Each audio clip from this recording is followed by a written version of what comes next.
Speaker हैं sir Umair Mahmood इमाम है। और वेबिनार स्टार्ट करने से पहले सर का एक छोटा सा इंट्रोडक्शन कि सर ने अपनी जो एजुकेशन है सर की एजुकेशन पे बात करते हैं कि सर ने अपना जो बीएससी कंप्यूटर साइंस में किया है फ्रॉम यूनिवर्सिटी ऑफ पंजाब। और सर का जो मास्टर्स है वो के royal institute of technology Sweden से, जो कि सर ने किया है सॉफ्टवेयर इंजीनियरिंग और डिस्ट्रीब्यूटेड सिस्टम्स में। और अब बात करते हैं सर के वर्क एक्सपीरियंस के बारे में कि he started his journey from 2005 as a software engineer at Netsolve technologies incorporation. फिर सर ने काम किया है software engineer at Google. In 2007, as a software analyst, he joined CNET Maritime Communications. After that, he worked Logit Systems as a system and software designer. He has also a 5-year experience at TeliaSonera Norge as a senior software engineer and lead solution architect at Norge Bank Investment Management. In 2016, Sir ने as a architect स्कैटी टाइटन में काम किया। और currently sir जो हैं assistant professor हैं at Oslo Metropolitan University Norway में। साथ में sir head of data science data warehouse and AI हैं एट रूटर एस में। बेनेडिक एआई के फाउंडर हैं और director of data and insights and AI के डायरेक्टर हैं एट टेट जुपिटर एस में। और sir CTO and co founder रह चुके हैं टीपीयू के। तो सबसे पहले मैं सर का वेलकम करना चाहूंगी आज के वेबिनार में। तो या तो मेरा नाम थैंक यू, आपने सारा इंट्रोडक्शन तो कर ही दिया, तो आई गेस मुझे कुछ खास बताने की जरूरत नहीं है। मैं ये बता सकता हूँ कि जो आज की जो मेरी प्रेजेंटेशन है वो 3 मेरी जॉब से रिलेटेड है। तो एक तो जॉब ये है कि मैं यूनिवर्सिटी में पढ़ा रहा हूँ, ऑस्लो मेट यूनिवर्सिटी में, वहाँ पे असिस्टेंट प्रोफेसर के तौर पे। और सेकंड जॉब ये है कि मैंने अपना एक स्टार्टअप है, उसका नाम है बाइनरिक एआई एंड बाइनरिक डेटा। तो वहाँ पे जो हम लोग एआई और डेटा में काम करते हैं, मैं थोड़ा आपको उसके बारे में बताऊंगा। और फिर तीसरा जो जो एक रियल वर्ल्ड कंपनी में काम करते हैं, उसका मैं थोड़ा आपको बताऊंगा कि ओह एक second, what's happening with my alright, उसके बारे में आपको बताऊंगा। रिगार्डिंग पाकिस्तान, जब पाकिस्तान के बारे में सवाल जवाब पॉइंट था कि मेरी जो इनिशियल तालीम थी वो थी Punjab university college of information technology PUCIT से। हमारा पहला बैच था वो। और उसके बाद काफ़ी ज़्यादा बैचेज आए थे, हम लोग ओल्ड कैंपस में पढ़ते थे। और उसके बाद सॉफ्टवेयर डेवलपमेंट पे फोकस था, और फिर उसके बाद सॉफ्टवेयर डेवलपमेंट ही रहा, आधा सॉफ्टवेयर डेवलपमेंट और बाकी आधा एआई और data related. Regarding the presentation, जो प्रेजेंटेशन बनाई है मैंने इस तरह डिवाइड की है कि पहले मैं आपको स्टार्टअप के बारे में बताऊंगा कि हम लोग स्टार्टअप में एआई किस तरह यूज़ करते हैं। और फिर मैं आपको दूसरी रियल वर्ल्ड एग्जांपल की तरफ लेके जाऊंगा। So if you have any questions please use the chat में अपने सवाल करें आप। और मैं आपको साथ साथ मैं चैट खोल लेता हूँ सामने। और आप लोगों के जवाब सवाल जो होंगे मैं उसको वहीं पे आंसर करने की कोशिश करूंगा। ओके, सो जो स्टार्टअप है उसका नाम है बाइनरिक, और हम लोग काम करते हैं एआई मॉडल्स के साथ। पर हम लोग what we do is we create our AI, हम अपने अपने एआई मॉडल्स खुद डेवलप करते हैं, उनको डिप्लॉय करते हैं। कंपनी जो है वो स्ट्रक्चरली 2 एरियाज पे डिवाइडेड है, एक का नाम बाइनरिक एआई है, दूसरे का नाम बाइनरिक डेटा है। तो इसमें important to know कि बाइनरी डेटा क्या करती है। And the reason is important is क्योंकि एआई का ऑलमोस्ट 70-80% एआई की डेवलपमेंट जो होती है वो डेटा पे डिपेंड करती है। यू नीड टू बी आपको आपको एक अच्छा डेटा इंजीनियर होना चाहिए before you can start working as an AI developer. तो आपकी डेटा बेस स्ट्रांग होनी चाहिए। और एआई डेवलपर जो काम करते भी हैं एआई के साथ, वो ज़्यादातर टाइम स्पेंड करते हैं सॉफ्टवेयर डेवलपमेंट, डेटा इंजीनियरिंग और इस तरह की चीज़ें। तो हमारा बाइनरी डेटा का फोकस भी ये था कि हम लोग चाहते थे कि ऐसी कंपनी हो जो डेटा के साथ काम करे, डेटा सेट्स बनाए, डेटा कलेक्ट करे, और हम लोग वो डेटा सेट्स बना के क्यूरेट करके हम लोग एआई कंपनीज को हेल्प करते थे उनके एल्गोरिथम्स के लिए। तो हमारी एक टीम है जो डेटा कलेक्ट करती है डिफरेंट सोर्सेज से, ऑनलाइन ऑफलाइन।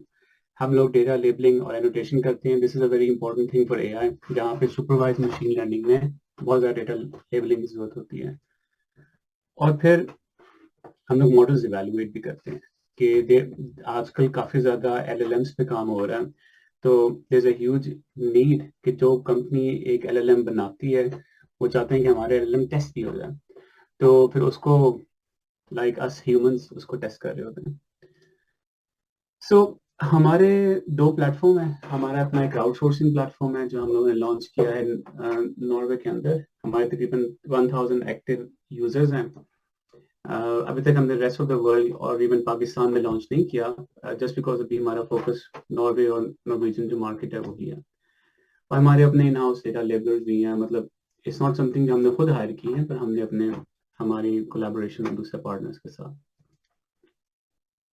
अगर आप डेटा सेट की बात करें तो हमने अब तक 78 मिलियन इमेजेस लेबल किए हैं, not alone, through our partner. एक पाकिस्तान में बड़ी अच्छी कंपनी है मांस एआई, हम उनके साथ कोलैबोरेट करते हैं, तो उनके साथ मिलकर हमने 78 मिलियन इमेजेस लेबल किए हैं। अगर आप एग्जांपल्स देखें किस तरह के हम लोग काम करते हैं, तो दिस इज एग्जांपल ऑफ जो डेटा सेट हेल्थ में इस्तेमाल होता है। ये जो पिक्चर आपके सामने है ये एक आंख की पिक्चर है। अब ये एप्लीकेशन ये थी कि आप डॉक्टर के पास जाते हैं तो एक स्पेसिफिक डिजीज होता है, उसका नाम होता है ड्राई आई डिजीज। और जब आपको ये इशू आ रहा हो तो डॉक्टर आपकी आंख को देख के चेक करते हैं कि आपको ये प्रॉब्लम है कि नहीं है। तो वो इसकी एक एआई बनाना चाह रहे थे, नॉर्वे में एक रिसर्च लेबोरेटरी है, और वो उसको इस तरह बना रहे थे कि उनके पास ढेर सारे इमेजेस थे आई के, और वो उसको एआई को फीड कर रहे थे, और फिर एआई ने प्रेडिक्ट करना था कि इस बंदे को ये डिजीज है कि नहीं। हमारा काम इसमें ये था कि उन लोगों ने सारे इमेजेस हमें दिए और हमने उनको लेबल किए। ये सारे जो 3 कलर्स आप देख रहे हैं इसमें हमने एक चीज आइडेंटिफाई की कि हाँ यहाँ प्रॉब्लम है, यहाँ प्रॉब्लम नहीं है। This is one example of जो वर्क हम लोग कर रहे हैं। दूसरा हम लोग काम ये करते हैं कि हमारी एक यूनिवर्सिटी के साथ कोलैबोरेशन है, जिसमें उनकी कार है और उस पर डिफरेंट सेंसर्स अटैच होते हैं। वो जब गाड़ी शहर में ड्राइव कर रही होती है तो वो उन सेंसर से काफी डेटा इकट्ठा करती है। डेटा इज लाइक कि रोड कितनी सीधी है, रोड में कोई क्रैक्स तो नहीं आए हुए, और फिर हम लोग वो इंफॉर्मेशन इकट्ठी करके गवर्नमेंट अथॉरिटीज को वापस सेल करते हैं। देन उनको जरूरत होती है इस इंफॉर्मेशन की। तो ये कॉन्सेप्ट है डेटा कलेक्शन का और डेटा लेबलिंग का। I think we can skip that part, या रेलेवेंट नहीं है अभी। पर होगा जो करिए मुंह में पानी नहीं वो पड़ेगा। खाला कर पाता है तो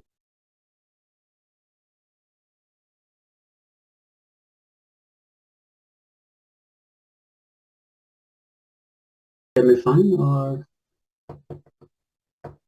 Yes, sir. all right, thank you.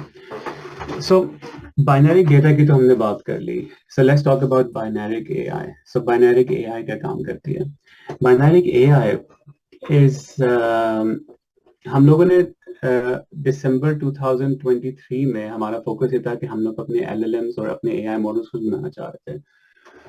तो चूंकि हम लोग नॉर्वे में बेस्ड हैं तो हमने एक नीड देखी कि नॉर्वे के अंदर कोई नॉर्वेजियन LLM नहीं था। देर आर काफ़ी ज़्यादा LLMs एग्जिस्ट करते हैं, जिस तरह ओपन AI ने GPT-3 GPT-4 बनाए हुए हैं, वो काफ़ी ज़्यादा इंग्लिश पे फोकस्ड हैं। इस तरह और कंपनी ने ढेर सारे LLMs बनाए हुए हैं, लार्ज लैंग्वेज मॉडल्स, पर नॉर्वेजियन और छोटी मोटे जो मुल्क थे उनकी लैंग्वेज के मिल नहीं रहे थे। पाकिस्तान का फॉर एग्जाम्पल देख लो, इस वक्त उर्दू LLM कोई नहीं है और अरेबिक LLM एक कंपनी ने बनाया हुआ है। तो फोकस बहुत ज्यादा जो इंग्लिश स्पीकिंग कंट्रीज है उनके ऊपर है। तो उस नीड को देखते हुए हम लोग ने दिसंबर 2023 में अपना एक LLM लॉन्च किया जिसका नाम हमने नोश GPT रखा। उसके बाद फिर हम लोग मुसलसल इसमें डेवलपमेंट हमारी होती रही, और उसके बाद फिर हम लोगों ने एक और वर्जन उसका लॉन्च किया जो कि 7 बिलियन पैरामीटर था बेस्ड ऑन लामा 2। फिर हम लोगों ने 13 बिलियन वाला लॉन्च किया। फिर हमने एक डिफरेंट आर्किटेक्चर ऑल टुगेदर पे लॉन्च किया। फिर हम लोगों ने एक 8 बिलियन वाला फिर से लॉन्च किया जब लामा 3 आया। फिर एक न्यू वेरिएशन 70 बिलियन वाला लॉन्च किया जो हमारा सबसे बड़ा जो मॉडल है। और अब जो हम लोग इस पे काम कर रहे हैं वो बाइनेरिक हेल्थ LLM है, और डेस्क रिलेटेड टू जितने भी हेल्थ AI में काम हो रहा है उसके लिए हम लोग को हमारा फोकस तो ये है कि स्कैनिंग में जितना भी काम हो रहा है हम हेल्थ रिलेटेड उनके लिए LLM बनाएं। Then there was a third company, Copenhagen में बेस्ड एक कंपनी है, स्कैंडिकेवेल नाम है उनका. उन लोगों ने, उनका बेसिकली काम ये है कि वो सारे लार्ज एआई मॉडल्स को इकट्ठा करते हैं, उनको इवैल्यूएट करते हैं. तो हमारा जो मॉडल था वो सबसे टॉप, मतलब टॉप पे नहीं, लेकिन नंबर 2 पे आया कि it was not only good in Norwegian language but Danish और स्वीडिश लैंग्वेज में काफी अच्छा था. और इतना अच्छा था कि हम लोग बाकी डेनिश और स्वीडिश मॉडल्स को भी बीट कर रहे थे. तो अभी तक हम लोग काफी हाई रैंकिंग्स में हमारा मॉडल आता है. एक आपको एग्जांपल देता हूँ कि हम लोग इस मॉडल को किस तरह यूज कर रहे हैं. हमारा एक क्लाइंट है जिसका नाम है मुंक म्यूजियम. एक आर्टिस्ट नॉर्वे में होता था जिसका नाम था मुंक, और उसने ढेर सारे पेंटिंग्स बनाई हुई थी. आई डोंट नो अगर आप लोगों ने ये पेंटिंग देखी है जिसमें एक बंदा स्क्रीन कर रहा है. एक काफी फेमस पेंटिंग है. तो उन लोगों ने उसकी जितनी भी पेंटिंग्स थी सारी इकट्ठी की है, उसका नाम मुंक म्यूजियम बना दिया और एक पूरा म्यूजियम बना हुआ है. इस म्यूजियम के पास उस चीज में 42,000 पेंटिंग्स हैं. और उनके पास एक जरूरत थी कि वो चाह रहे थे कि हम लोग एआई को यूज करते हुए अंडरस्टैंड करें कि पिक्चर के अंदर क्या हो रहा है. फॉर एग्जाम्पल आपके सामने 2 पिक्चर्स हैं. देखने में तो आप लोगों को आइडिया होता है कि एक पिक्चर में एक बंदा स्क्रीन कर रहा है, दूसरे पिक्चर में एक बंदी जो है वो आराम से खड़ी है. लेकिन जो आर्ट क्रिटिक्स होते हैं उनको मोर इन्फॉर्मेशन चाहिए होती है. दे नीड टू नो कि ब्रश स्ट्रोक्स कौन से यूज हुए हुए हैं, इसमें कौन से इमोशंस हैं, क्या ये स्क्रीम हो रही है वो हैप्पीनेस के साथ है या सैडनेस के साथ है, जो बंदी खड़ी हुई है she happy, is she said, and so on. इस तरह की 1000 इन्फॉर्मेशन उनको चाहिए होती है. तो उन लोगों ने बेसिकली हमारे साथ ये प्रोजेक्ट किया कि they wanted to get this information. और हमारा प्लान ये था कि जितने भी उनकी पेंटिंग्स हैं इस आर्टिस्ट की, उन सब पेंटिंग्स को उठाएं, हम लोग एक एआई जो मॉडल है उसको दें. वो एआई मॉडल जो होगा वो पहले एनालाइज करेगा पेंटिंग्स को और बाद में टेक्स्ट डेटा उसका निकालेगा. जब टेक्स्ट डेटा उसका आ जाएगा, हम उसको अपना जो मॉडल हमने बनाया हुआ है नॉर्श जीपीटी, उस पर फाइन ट्यून करेंगे और उसके बाद एक rag based semantic search application हम लोग डेवलप करेंगे. और उसके ऊपर हम लोग एक सर्च इंजन बना देंगे so they can actually search for through all of their images and get all the information back. So far the project has been running fine. The way the project works is कि हम उसको एक image देते हैं और उस image से against वो ढेर सारी इंफॉर्मेशन हमें प्रोवाइड करता है. फॉर एग्जांपल ये सारा जो टेक्स्ट आपको नजर आ रहा है ये एआई ने जनरेट किया हुआ है. वो इमेज को देखता है, वो बताता है कि इमेज में क्या हो रहा है. वो उस इमेज का नाम बताएगा, आर्टिस्ट का नाम बताएगा, लोकेशन बताएगा. वो ये तक बता रहा है एआई के इस इमेज में डिस्क्रिप्शन क्या है, कि लोग बैठे हुए हैं, बीच है, लोग क्या कर रहे हैं. इसके साथ साथ वो ये इन्फॉर्मेशन बताएगा कौन से कलर्स इस इमेज में इस्तेमाल हुए हैं, कौन से ब्रश स्ट्रोक्स हुए हैं. साथ में इसको टैग भी कर देगा डिफरेंट वर्ड्स के साथ, और साथ में ये सिमिलर पेंटिंग्स भी उठा पाएगा. This was a huge thing for जो हमारा म्यूजियम है, बिकॉज म्यूजियम्स के पास ज्यादातर इंफॉर्मेशन डिजिटल नहीं होती. तो using AI we were transforming a lot of non digital information to digital information. Right. Before I jump, मतलब अब मेरा जो स्टार्टअप वाला था वो मैंने साफ बता दिया आपको. मैं अब दूसरे पे जंप करना चाह रहा हूँ. तो जस्ट आस्क क्वेश्चन. अच्छा, एक सवाल आया है कि हमें Llama 3 API, did we take Llama 3 API and then fine tune in Norwegian language? Exactly, that's exactly what we did.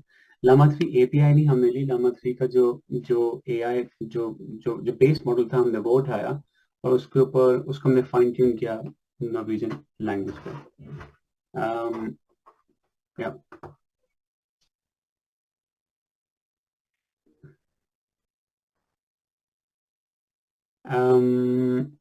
the second जो question आया हुआ है वो regarding publicly accessible data sets for health.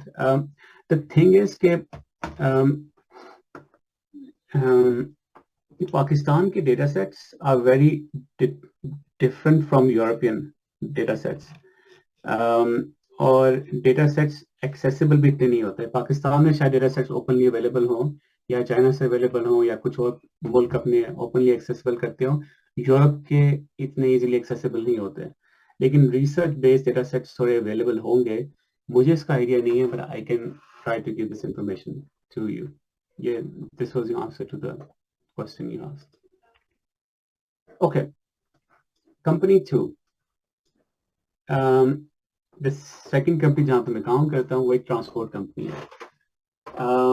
अब मैं जो कि लाहौर से मेरा ताल्लुक है, तो लाहौर में एक दो ट्रांसपोर्ट कंपनीज का मुझे आइडिया है. New Khan metro bus service for example एक तरह की ट्रांसपोर्ट कंपनी है जो मेरे ज़हन में आ रही है. आई एम श्योर और ज़्यादा ट्रांसपोर्ट कंपनीज भी हैं. और पाकिस्तान में कोई सेंट्रल अथॉरिटी नहीं है जो उन्हें कंट्रोल करती हो. यूरोप में इट्स दी ऑपोजिट. यहाँ पे एक सेंट्रल अथॉरिटी होती है, वो सारा ट्रांसपोर्ट सर्विसेज प्रोवाइड करती है. गवर्नमेंट की एक ऑफर होती है, वो सारा कंट्रोल करती है. तो मैं जिस कंपनी में काम करता हूँ वो पूरे नॉर्वे में तो नहीं, लेकिन जिनका बड़ा शहर है ऑस्लो और जो वीकेंड वाला, वहाँ पे वो ट्रांसपोर्ट सर्विसेज प्रोवाइड करती है, जिसमें बस आती है, उसमें ट्रेन आती है, बोट आती है, उसमें जो रोड के ऊपर ट्रेन चल रही होती है वो भी आती है, और इस तरह की सारी सर्विसेज होती हैं, वो सारी एक कंपनी के पास होती हैं. इस ट्रांसपोर्ट कंपनी में लेफ्ट हैंड साइड पे नॉर्वे का जो मैप है वो है, और ऑस्लो वो जो एक रेड कलर का बना हुआ है रेक्टेंगल वो है. और पॉपुलेशन बड़ी छोटी सी है. पूरे नॉर्वे की 5 मिलियन पॉपुलेशन है, और ऑस्लो और जो आकर्षुस है उसकी 1.4, जहाँ पे हम लोग इनको ट्रांसपोर्ट सर्विसेज प्रोवाइड करते हैं. तो इस कंपनी में मैं तकरीबन 4 साल से काम किया, और इस कंपनी में हम लोगों ने कुछ 20 एक AI के प्रोजेक्ट्स किए हैं. तो चूंकि हमारे पास टाइम नहीं है इतना, तो मैं आपको थोड़े बहुत प्रोजेक्ट्स के बारे में बताऊंगा जो आपके लिए ज़्यादा रेलेवेंट हो. जो पहला प्रोजेक्ट है वो है फ्लीट मैनेजमेंट. फ्लीट क्या होती है? जब आप फ्लीट आपकी होती है, अगर आप ट्रांसपोर्ट कंपनी है तो आपकी फ्लीट बेसिकली आपकी जितनी भी ट्रेनें, बसेस वगैरह वो आपकी फ्लीट है. हमारा एक इशू आ रहा था कि हमारी एक सर्विस थी. हमारी तो काफ़ी ज़्यादा जो बसेज हैं वो काम करती हैं, लेकिन एक स्पेसिफिक हमारी ट्रांसपोर्ट थी जो हम लोगों ने चलाई हुई थी, जो छोटे बच्चे हैं उनके लिए, और जो बूढ़े लोग हैं उनके लिए.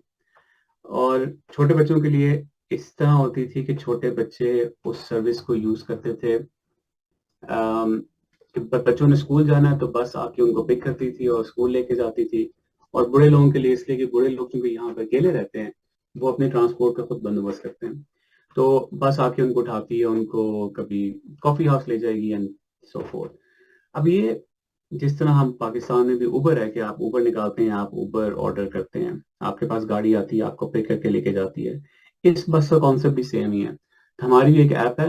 आप जब ऐप से ऑर्डर करते हैं तो गाड़ी की बजाय एक बस आती है, वो आपको पिक करती है, और रास्ते में कोई 3-4 लोगों ने और भी ऑर्डर किया, उन सबको इकट्ठा करके उन सबको ड्रॉप करती हुई जाती है. तो ये कॉन्सेप्ट है कि आप इन्वायरमेंट के लिए अच्छा काम कर रहे हैं, कि आप पोल्यूशन नहीं कर रहे, लोगों को इकट्ठा करके लेके जा रहे हैं. यहाँ पे बहुत ज्यादा फोकस है इन्वायरमेंट पे. तो ये बेसिकली सर्विस है. ये जो सर्विस है ना, इसका मैं आपको ओवरव्यू दिखाता हूँ कि जब डिमांड, ये किसी भी दिन की डिमांड है सर्विस की. तो एट एनी गिवन डे यहाँ पे इस तरह की पीक डिमांड होती है. जो लाइट कलर्स हैं, ये मैप है बेसिकली ऑस्लो का.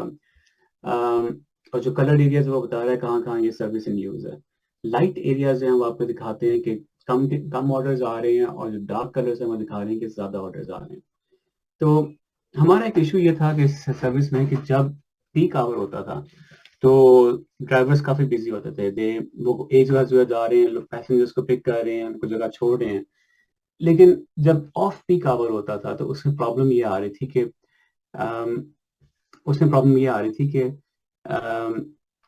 अगर ड्राइवर के पास कोई ऑर्डर नहीं है तो ड्राइवर को जस्ट उसकी मर्जी थी, वो कहीं भी चला जा सकता था.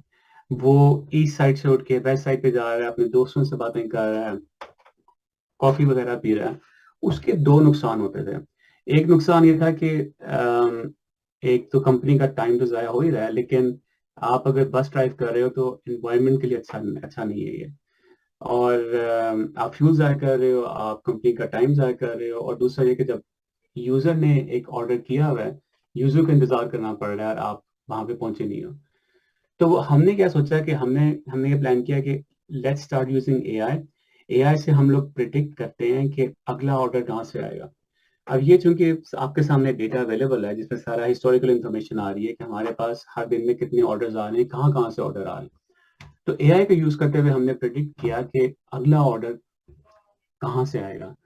तो राइट हैंड साइड पे जो पिक्चर है वो आपको एक्चुअल डिमांड दिखा रहा है, और लेफ्ट हैंड साइड पे जो पिक्चर है वो आपको एआई बेस्ड डिमांड दिखा रहा है। और अगर आप इन दोनों पिक्चर्स को कंपेयर करें तो आपको नजर आएगा कि थोड़ी बहुत गलतियां हैं, लेकिन मोरलेस ये पिक्चर्स तकरीबन सेम है। हमें तकरीबन जो प्रिडिक्शन रेट था हमारा कोई 78 नहीं 73% प्रिडिक्शन स्कोर था। समझता है कि हमारी 27% जो प्रिडिक्शन थी वो रॉन्ग आ रही थी, लेकिन दैट्स ओके। हम लोग ट्रांसपोर्ट कंपनी, हमारे बिजनेस पे इतना फर्क नहीं पड़ रहा था उन रॉन्ग प्रिडिक्शंस का। अब हुआ ये कि इस प्रिडिक्शन के बाद हमें ये आइडिया हो गया कि हमारे नेक्स्ट 3 डेज में ऑर्डर्स कहाँ से आएंगे। तो हम लोगों ने ड्राइवर्स को बताना शुरू कर दिया कि इंस्टेड के आप मूव करो इस एरिया से, go and talk to your friends, you have to stand at this stop. एक स्पेसिफिक एरिया हमने बताना शुरू कर दिया कि go and stand over there, because हमें लगता है कि अगले आधे घंटे में, अगले घंटे में यहाँ से एक ऑर्डर आएगा। वी डोंट एग्जैक्टली नो कहाँ से आएगा, पर हम लोग अपने ड्राइवर्स को पोजीशन करना शुरू हो गए। उसका फायदा ये हुआ कि हमारे जो कस्टमर्स थे दे गॉट मोर हैप्पी, क्योंकि उनको इतना इंतजार नहीं करना पड़ा था, और drivers didn't have to drive around. Second जो प्रोजेक्ट किया है वो था टिकट कंट्रोल का। अब ticket control, I don't think Pakistan में इतना टिकट कंट्रोल का कॉन्सेप्ट है, क्योंकि पाकिस्तान में एक टिकट वाला बंदा आता है, वो आपको टिकट देता है और आप उसके बजाय बस में चढ़ नहीं सकते। यहाँ पे थोड़ा उल्टा कॉन्सेप्ट है। यहाँ पे एक ट्रस्ट के ऊपर सिस्टम बेस्ड है कि वो ट्रस्ट करते हैं कि आपने टिकट खरीदा हुआ है और आप बस के अंदर दाखिल हो सकते हैं, ट्रेन में दाखिल हो सकते हैं। लेकिन कभी कभार टिकट चेकिंग हो सकती है। जब टिकट चेकिंग होती है तो काफी ज्यादा ह्यूज फाइन्स देते हैं। अब टिकट चेकिंग रोज नहीं होती, और टिकट चेकिंग एक प्रोसेस ऐसा है कि जब टिकट चेक कोई कर रहा होता है और टिकट चेक करने के बाद आपको फाइन देता है, तो it's not a pleasant thing कि आपको एक फाइन मिल रहा है बिकॉज आपने टिकट नहीं खरीदा। लेकिन this is how the system works. इस टिकट कंट्रोल प्रोसेस में ये था कि हमारा जो हम जिन लोग अब इन लोगों ने सब जाके डिसाइड करना होता है कि किन स्टॉप्स पे टिकट कंट्रोल होना चाहिए। और कभी टिकट कंट्रोल किसी एक स्टॉप पे हो रहा है, कभी किसी और स्टॉप पे हो रहा है। ये काफी रैंडम होता है, और इसके पीछे कोई एल्गोरिथम नहीं था। इसके पीछे 30 एक लोग थे जो बैठ के डिस्कस करते थे कि हमें किस किस जगह पे जाके अपने टिकट कंट्रोलर रखने चाहिए। तो हम लोगों ने फिर क्या किया, हम लोगों ने सोचा कि how about we use AI to predict the stops जहाँ पे लोग टिकट के बगैर सफर कर रहे होंगे। और हम लोगों ने फिर यही किया कि, सॉरी ये इमेज थोड़ा सा ब्लर्ड आउट हुआ है बिकॉज सम सेंसिटिव इंफॉर्मेशन है पिक्चर के अंदर, लेकिन हम लोग काम इस तरह करते हैं कि हर दिन हमें प्रिडिक्शंस आती हैं एआई से, और एआई प्रिडिक्ट करता है कि इस स्टॉप पे लोग टिकट के बगैर सफर कर रहे होंगे, और उस इंफॉर्मेशन को लेके हम टिकट कंट्रोलर्स को बताते हैं और वो जाके उस स्टॉप पे खड़े हो जाते हैं और वो कंट्रोल चेकिंग कर रहे होते हैं। इसका फायदा हमें ये हुआ था कि 20 लोग पहले बैठ के डिसाइड करते थे कि हम लोग कहाँ कहाँ टिकट कंट्रोल और चेकिंग करें, और अब सारी की सारी प्रेडिक्शंस एक एआई से जा रही है, जिससे टाइम काफी ज्यादा सेव होता है। ओके, अगला हम लोग एआई यूज करते हैं डेटा क्वालिटी इंप्रूव करने के लिए। अब हर ऑर्गेनाइजेशन का एक इशू होता है कि data quality over the time खराब होना शुरू हो जाती है। कभी कभार एक ह्यूमन एरर आ जाता है, कभी कभार सेंसस का इशू आ जाता है, कभी कभार एल्गोरिथम इशू होते हैं।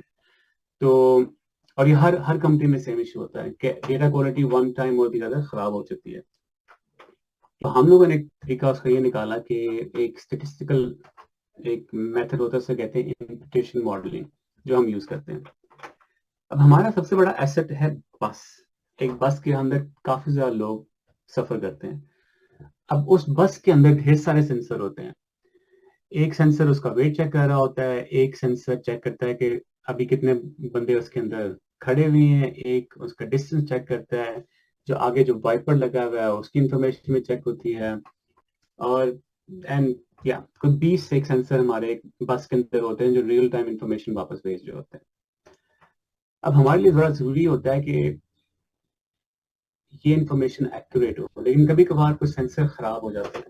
तो जब ऐसा होता है कि सेंसर खराब हो जाए, हमें ना पता चले, तो हम लोग पूरे के जितना भी हमारा डेटा आया होता है उस पर एक प्रोसेस चलाते हैं, इसका नाम इम्पुटेशन है।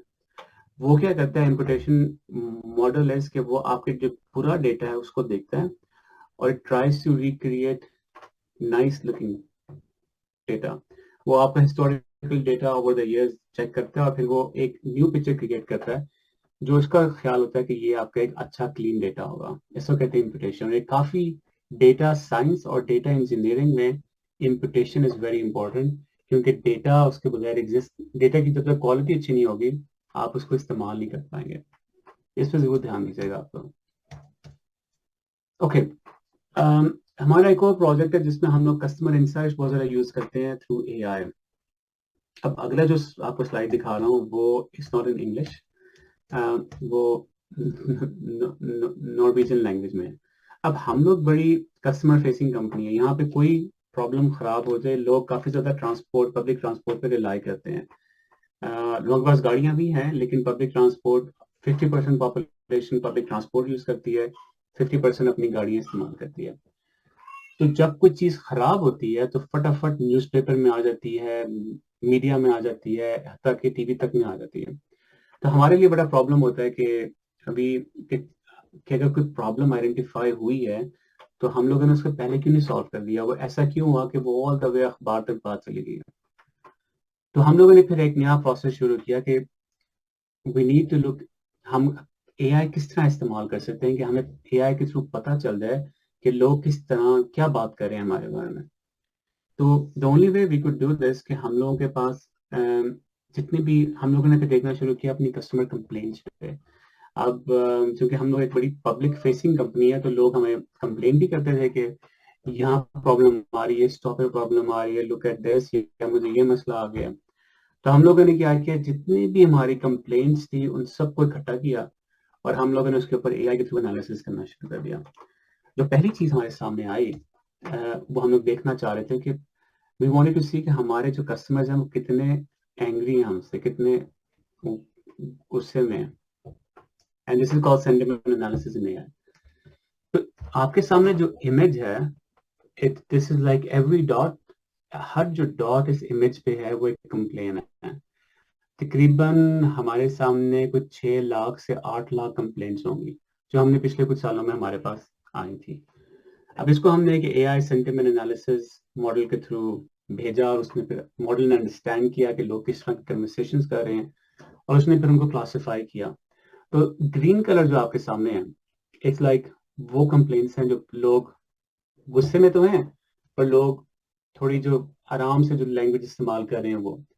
येलो वाले जो कलर्स हैं उसमें वो कंप्लेंट्स हैं जिसमें लोग काफी गुस्से में बातें कर रहे हैं, रेड वाले लोग और गुस्से वाले बात रहे हैं, और ब्लैक कंप्लेंट्स वो कंप्लेंट्स हैं जिनमें लोग इंतहाई गुस्से में हैं, वो गालियां निकाल रहे हैं और वो थ्रेट्स भी इस्तेमाल कर रहे हैं।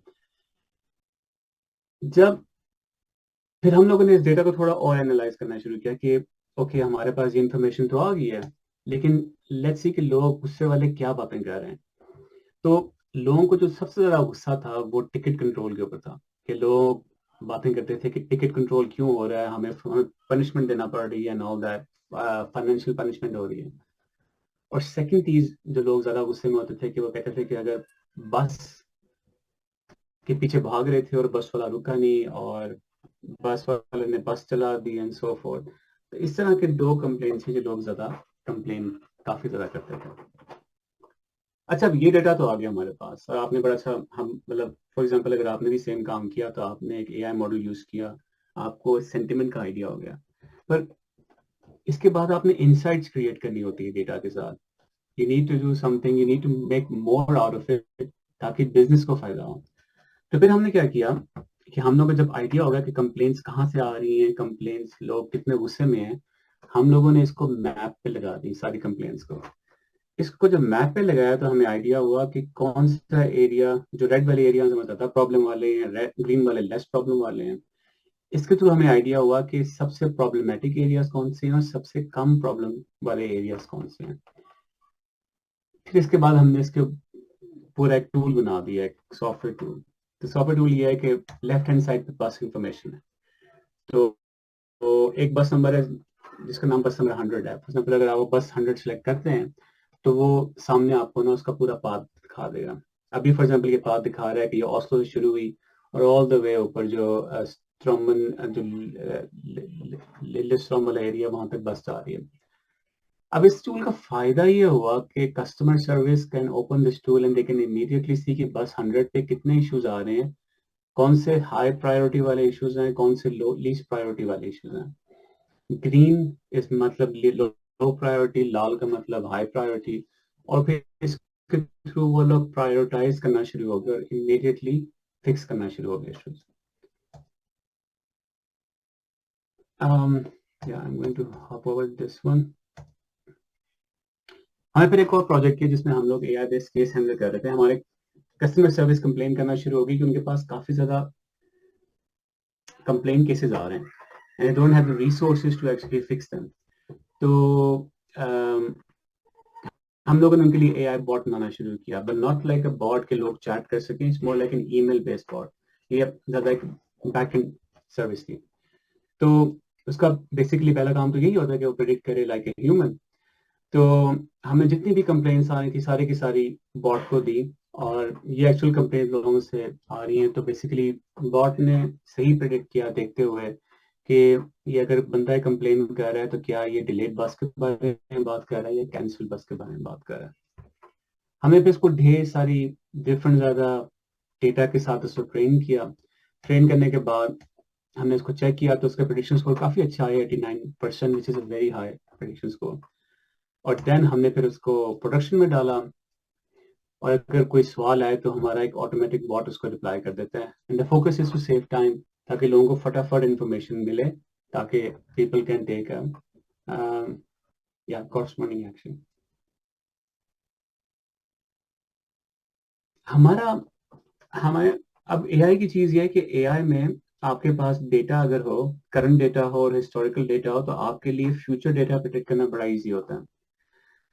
हम चूंकि एक ट्रांसपोर्ट कंपनी है तो हमारे लिए बड़ा जरूरी था to be able to predict कि हमारी कैपेसिटी आगे कितनी होगी। अब भी हमें किसी भी टाइम पता होता है कि हमारे लोग कितने ट्रैवल कर रहे हैं, कि हमारे ढेर सारे सेंसर हैं बस के अंदर। तो हम लोगों ने फिर एक एआई मॉडल बनाया जो अब ये प्रिडिक्शन करता है कि अगले 3 दिनों में हमारे बस पे कौन कौन सी बस पे कितने लोग सफर कर रहे होंगे। और वो हम लोगों ने इस तरह अपने यूजर्स को शो किया कि ये हमारी ऐप है जो हम लोग फोन पे लोग यूज करते हैं। तो लोग अगर जो फ्यूचर ट्रैवल कर रहे होते हैं उनको हम पे बताते हैं कि कैपेसिटी बस के ऊपर कितनी है और फिर लोग उसके हिसाब से अपना टूर प्लान करते हैं। हम लोग एक ट्रेनेबल एआई पे भी काम कर रहे हैं। हम लोगों ने काफी ज्यादा टूल्स बनाए हुए हैं जो एआई को मॉनिटर करते हैं और बेसिकली वो उनको देखते हैं कि एआई जो प्रिडिक्शंस कर रहा है प्रिडिक्शंस चेंज तो नहीं हो रही, और अगर चेंज हो रही हैं फिर वो अलर्ट जनरेट होते हैं, फिर लोग जाके उनको देखते हैं।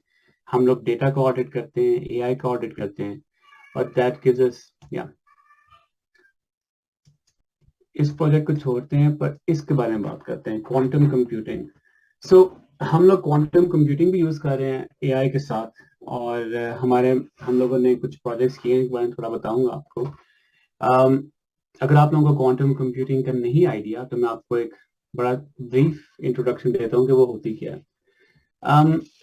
जो हमारे पास कन्वेंशनल कंप्यूटर है, कन्वेंशनल कंप्यूटर इज जो कंप्यूटर आपके जिस दुनिया में हम लोग अभी रह रहे हैं, हम लोग अभी जूम से बात कर रहे हैं, आप लोग अपने पीसी पे बैठे हुए हैं, फोन है आपके पास, हमारे पास इलेक्ट्रॉनिक्स हैं, हेडफोन्स हैं, ये सारा सिस्टम, ये सारा आर्किटेक्चर बेस्ड 0 और 1 के ऊपर है, बाइनरी के ऊपर। एंड 0 और 1 बाइनरी जो आर्किटेक्चर है वो बेसिकली ये कहता है कि 0 और 1 cannot exist at the same time. अगर 0 हो रहा है तो 1 नहीं हो सकता। कोई स्टेट या 0 हो सकती है या 1 हो सकती है। It's like on off, true और फॉल्स, 0 और 1। 0 एंड 1 नहीं हो सकता, ट्रू एंड फॉल्स नहीं हो सकता। एंड इसका मतलब ये कि if you are flipping a coin, आपका कॉइन फ्लिप हो रहा है या तो उसका रिजल्ट हेड या टेल आएगा। ये कॉन्सेप्ट है और इस कॉन्सेप्ट के ऊपर हम लोगों ने काफी एडवांस्ड मशीनरी बना ली है, हमने एडवांस प्रोसेसर्स बना ली और पूरी दुनिया इस वक्त इस आर्किटेक्चर पे चल रही है। फिर आया क्वांटम कंप्यूटर। और क्वांटम कंप्यूटर इस पूरे सिस्टम को के अगेंस्ट काम करता है। क्वांटम कंप्यूटर कहता है कि 0 and 1 can exist at the same time. यानी अगर आप एक कॉइन फ्लिप कर रहे हैं तो उसका आंसर हेड और टेल दोनों इकट्ठे भी हो सकता है, हेड भी हो सकता है और टेल भी हो सकता है, और दोनों आंसर एक ही टाइम पे हो रहे होंगे। 0 and 1 है, ट्रू एंड फॉल्स है, ऑन एंड ऑफ है, तो दोनों states can exist at the same time. ये क्वांटम कंप्यूटर कहता है। और जब क्वांटम कंप्यूटर इस तरह की बात कर रहा हो कि दोनों चीजें एक टाइम पे एग्जिस्ट कर सकती हैं, ये आपको एक प्रॉमिस देता है ढेर सारी स्पीड का। और ये वो स्पीड है जो पहले हमारे कन्वेंशनल कंप्यूटर में एग्जिस्ट नहीं करती, और क्वांटम कंप्यूटर काफी ज्यादा इसको काफी एफिशिएंट और काफी स्पीडी है। लेकिन the current state of quantum computing is very small. ये हम लोग हर एक चीज के लिए इस्तेमाल नहीं कर सकते। तो क्वांटम कंप्यूटिंग बड़ी चीज इस्तेमाल होती है क्वांटम सिमुलेशन के लिए। ह्यूज प्राइम फैक्टरिंग करनी है, उसके लिए क्वांटम कंप्यूटिंग यूज करें। क्वांटम क्रिप्टोग्राफी करनी हो, उसके लिए आप ये यूज करें, बड़ा अच्छा आपको रिजल्ट देगी। या आपके पास ऑप्टिमाइजेशन यूज केसेस हो, उसके लिए क्वांटम कंप्यूटर होंगी। और क्या क्या क्या रीजन है कि हम लोग देख रहे हैं, ट्रांसपोर्ट कंपनीज पे देख रही है। हम लोग इसलिए देख रहे हैं क्योंकि एक्चुअली आप में से कोई बताया हम लोग क्यों देख रहे हैं। आपका क्या ख्याल है, एक ट्रांसपोर्ट कंपनी क्वांटम कंप्यूटिंग क्यों इस्तेमाल कर रही है? किसी के पास कोई है answer? Sir I would like to contribute. मुझे लगता है क्योंकि ट्रांसपोर्ट कंपनी के पास बहुत सारा रियल टाइम डेटा आप लोग गैदर कर रहे होते हैं, जो कि आपने बताया कि बहुत सारे जैसे सेंसर्स हैं या 20 डिफरेंट सेंसर्स, अगर वो रियल टाइम डेटा आपको भेज रहे हैं तो ऑफ कोर्स आपको कंप्यूट पावर बहुत ज़्यादा चाहिए होगी इसके लिए। You're right, you're right. हमारे पास कंप्यूटिंग पावर का सबसे बड़ा इशू है क्योंकि हम लोग अभी जो मशीन लर्निंग काम कर रहे हैं, हम लोग रियल टाइम कैलकुलेशन भी कर रहे हैं। हमारे पास ओनली वे कि हम लोग प्रोसेसिंग पावर इंक्रीज कर पाए, इसकी एक और सर्वर लगा दो, पैरेलल प्रोसेसिंग कर दो, 10-12 सर्वर और कर दो, रैम इंक्रीज कर दो एंड सो फॉर्थ। लेकिन दैट्स एक्सपेंसिव, वो बहुत महंगा पड़ता है हमें। तो दैट्स वाई हम लोग इस वक्त क्वांटम कंप्यूटिंग पे कर रहे हैं फोकस। लेकिन अगर आप चले मैं लास्ट फीडबैक लेता हूँ। आकिब, आपने एक हैंड रेस किया।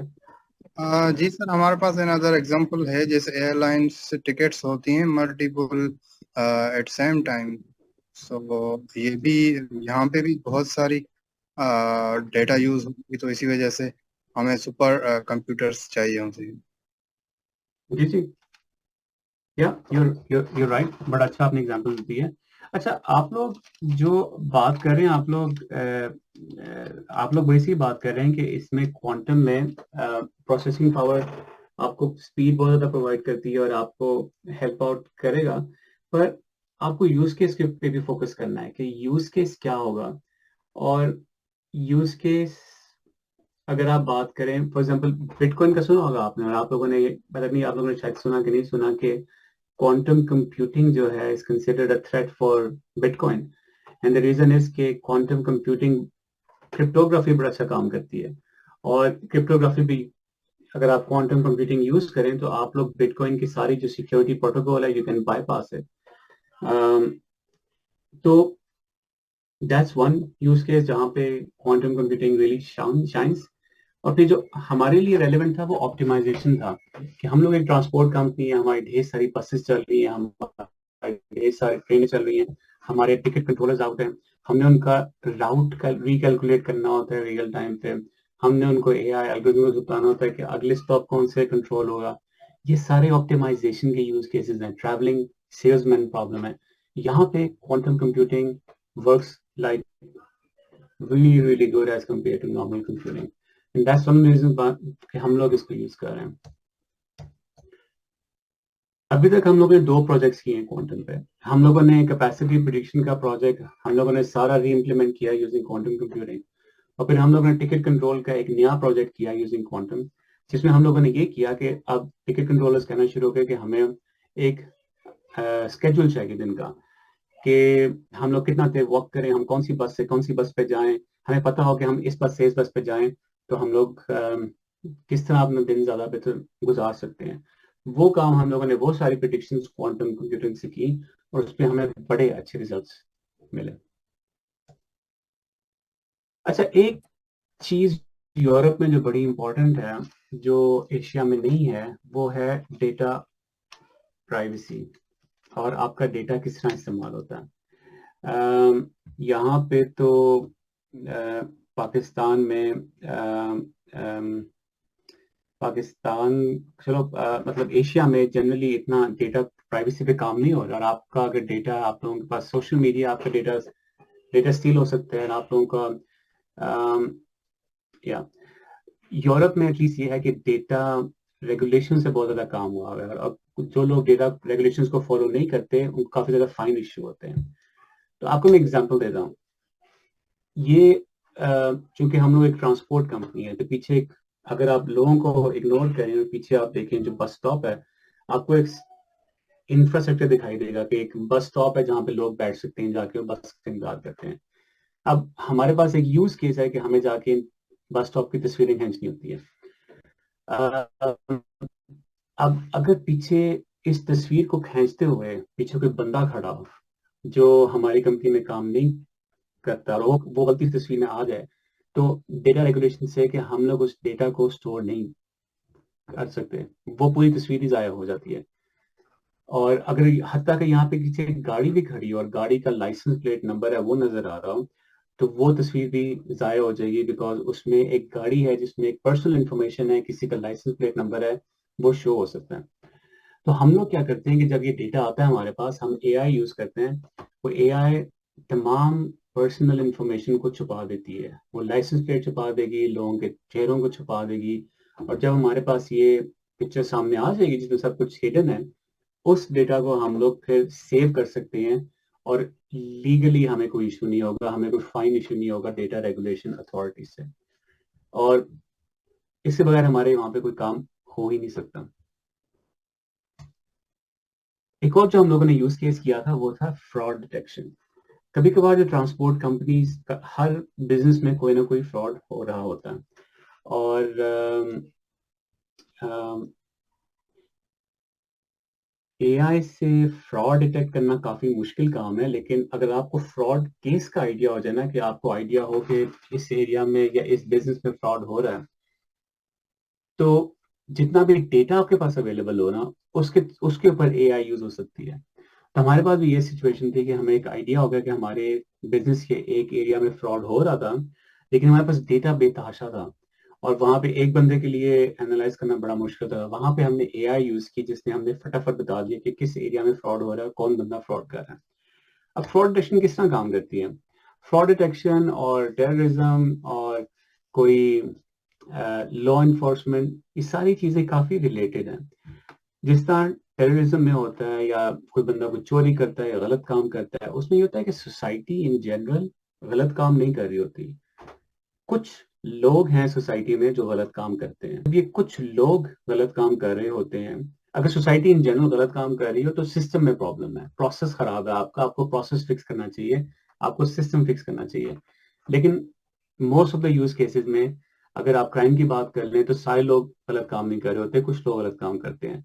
अगर आप फाइनेंशियल ट्रांजेक्शन्स की बात कर लें तो कुछ लोग फ्रॉड पे फोकस करते हैं, मेजोरिटी लोग फ्रॉड पे फोकस नहीं करते। अब होता ये है कि जब ये सिचुएशन होती है तो हम लोग फिर एनॉमली ढूंढते हैं डेटा के अंदर। जिस तरह शुरू में आपसे मैं बात कर रहा था किस तरह एआई क्लस्टर करता है डेटा को, तो इसमें भी यही हो रहा है कि हम लोग जब एआई जब डेटा को देखता है तो वो जो सारा रिलेटेड डेटा होता है उसको इकट्ठा ग्रुप करता है, पर थोड़ा बहुत डेटा होता है जो उसको समझ नहीं आ रही कहाँ रखे, वो एक एनॉमली होती है एआई के लिए। वो एनॉमली हम लोग ढूंढ रहे होते हैं जब हम लोग एआई को डेटा देते हैं और वो इक्का दुक्का ट्रांजेक्शन्स होती हैं जो जो बिलोंग नहीं करती रेस्ट एसेट्स के साथ। और यही प्रोसेस है जो बैंक्स यूज करते हैं फॉर एग्जांपल टू आइडेंटिफाई कि फ्रॉड हो रहा है उनके साथ कि नहीं। यही प्रोसेस है जो लॉ इन्फोर्समेंट एजेंसीज यूज करती हैं टू आइडेंटिफाई कि कोई बंदा कोई क्राइम करेगा, दहशतगर्द है कि नहीं। यही चीज फॉर एग्जांपल न्यूयॉर्क में इस्तेमाल होती है टू आइडेंटिफाई के लोग कौन से तरह के लोग कौन से क्राइम प्रेडिक्ट करेंगे, क्राइम करेंगे.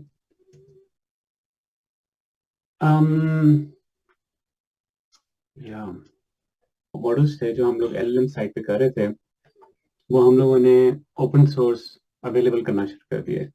अब आप लोगों को भी as a developers open source की पावर का आइडिया है कि ओपन सोर्स पे आप लोग अपनी प्रोफाइल वगैरह क्रिएट करते हैं, आप प्रोजेक्ट्स में पार्टिसिपेट करते हैं, तो आप लोगों को कितना फायदा होता है. लेकिन एज एन एआई कंपनी अगर आप ये काम करना शुरू करें कि आप ओपन सोर्स मॉडल्स पब्लिश करना शुरू कर दें, तो कंपनी को आजकल स्पेसिफिकली बहुत ज्यादा पब्लिसिटी मिलती है इसकी. तो हम लोगों ने दोनों कंपनीज में ये किया कि हम लोगों ने जितने मॉडल्स बना रहे थे, हम लोगों ने हगिंग फेस, जो अगर आपने एआई में काम करना है तो आप उस पर जरूर देखें, और हम लोगों ने काफी मॉडल्स वहाँ पे पब्लिश किए हैं. अगर आप लोग थोड़ा बहुत अपने लिए कुछ मॉडल्स बनाएं तो वहाँ पे जरूर पब्लिश करें, उससे आपको बड़ा फायदा होगा. That was it from my side. Here control, I don't know, P. Chat GPT 4.0 is different than GPT 4.0. So Chat GPT के अंदर अगर आप फाइन ट्यून की ऑप्शन नहीं होती, वो ट्रेनिंग की ऑप्शन होती है, और GPT 4.0 में फाइन ट्यूनिंग की ऑप्शन है. पर yes, you can do that, लेकिन आपको वो API के थ्रू करना पड़ना है. दूसरा मुझे सवाल आया है कि what is your suggested roadmap to develop skills in AI for a beginner, and then what was my journey navigating AI and how did I polish my skills to an expert level. अगर आप लोगों ने AI में काम करना है तो जो मैंने भी यही शुरू किया था कि ओपन सोर्स पे Kaggle फॉर एग्जांपल मैंने इस्तेमाल किया था, जहाँ पे काफ़ी ज़्यादा कॉम्पिटिशन होते हैं, आप वहाँ पे डेटा सेट्स यूज़ करते हैं. उसका फ़ायदा ये होता है कि वो आपको एक बड़ा अच्छा ओवरव्यू दे देता है, लेकिन वो आप जितना ज़्यादा कर सकते हैं आपको उतना फ़ायदा होगा. दूसरा ये किसी भी ओपन सोर्स प्रोजेक्ट के साथ एसोसिएट हो जाएं, उनको किसी ना किसी तरीके से कंट्रीब्यूट करना शुरू करें, उससे आपकी लर्निंग भी होती है और आपकी विजिबिलिटी भी ज़्यादा होगी. और ओपन सोर्स कंपनीज बहुत ज़्यादा अप्रिशिएट करती हैं अगर उनके पास इस तरह की हेल्प मिले. उसमें आपकी लर्निंग भी हो सकती है और आपकी अपॉर्चुनिटी ज़्यादा भी निकल सकती हैं. लेकिन आई गेस आई कोड गुरु में भी ये सेम काम ही हो रहा है कि आप लोगों को वो हेल्प मिल रही है.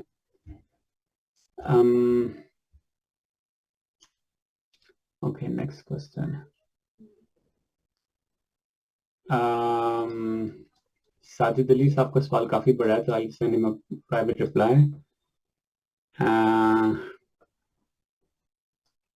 Okay, next सवाल is कि visualize data, which tools do we use? Normally Power BI use करते हैं हम लोग विजुअलाइजेशन के लिए, लेकिन पाइथन के अंदर भी डेवलपमेंट होती है, वहाँ भी काफ़ी यूज हो सकते हैं. और लास्ट क्वेश्चन इज कि where to find open source groups? Open source groups, that is hard. वो आपको खुद ही अपनी रिसर्च करनी पड़नी है, लेकिन हगिंग फेस की अगर आप सोशल मीडिया चैनल्स को फॉलो करना शुरू करें या उनके जो साइट पे जाएं, तो वहां पे आपको काफी ज्यादा AI रिलेटेड प्रोजेक्ट्स इंफॉर्मेशन मिल जाएगी.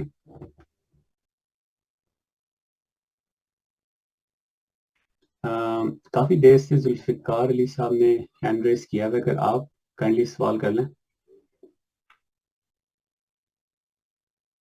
जी वालेकुम सलाम.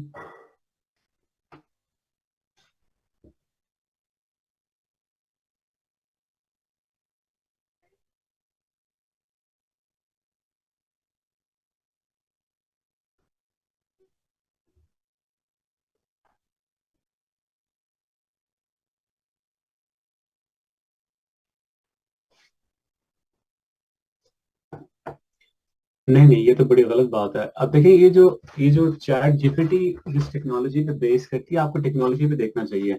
अम, अम, ये डीप लर्निंग के थ्रू ही जनरेट हुई है, ट्रांसफॉर्मर बेस्ड जो मॉडल्स हैं.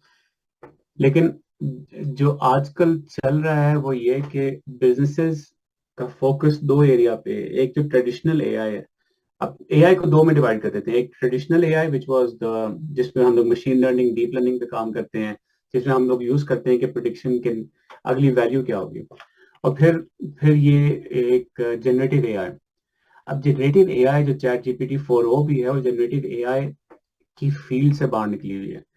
जनरेटिव एआई का मतलब ही होता है कि आप एआई यूज करते हो टू जनरेट कंटेंट, या ऑडियो पे कर लो या टेक्स्ट पे कर लो, समथिंग कर लो। उसमें जो मॉडल है उसके पास पूरी दुनिया की इंफॉर्मेशन है, पर वो आपके स्पेसिफिक प्रॉब्लम की शायद इंफॉर्मेशन ना हो। और ये चीजें एज अ चैट के तौर पे तो ठीक है, वो काम करेंगी, लेकिन जब आप इंडस्ट्री की एप्लीकेशन बना रहे हैं तो उसमें आपको मशीन लर्निंग, डीप लर्निंग ही यूज करनी पड़ेगी। तो एआई का पाथ भी स्प्लिट हो गया दो चीजों में, एक मशीन लर्निंग डीप लर्निंग के डेवलपर्स हैं और एक जनरेटिव एआई के ऊपर फोकस कर रहे हैं। तो ये कहना कि चैट जीपीटी के बाद जो कि जनरेटिव एआई है आपको मशीन लर्निंग की जरूरत नहीं है, दैट्स कंप्लीटली रॉन्ग। वहां पे अभी भी जितनी पेस से काम चल रहा था उससे ज्यादा पेस पे काम चल रहा है।